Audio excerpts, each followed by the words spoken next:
तवल्लुद हुआ है और एक उनकी वालदा है।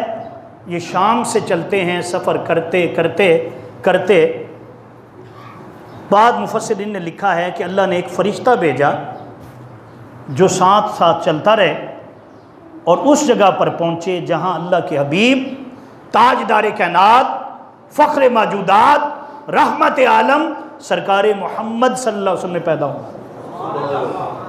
ये काफ़िला चल पड़ा और बड़ी बड़ी जगह आई, मशहूर जगह आई, उनको छोड़ता गया। एंड बिल्कुल बिल्कुल पहाड़ों के बीच सख्त गर्मी में एक दरख्त था, सिर्फ एक दरख्त, ना कोई उधर पानी है, ना कोई और असबाब है, ना कोई दरिंदा नजर आता है, ना परिंदा नजर आता है, क्योंकि पानी नहीं है और दरिंदे परिंदे वहां पर ही आते हैं जहां क्या हो, गर्मी सख्त है।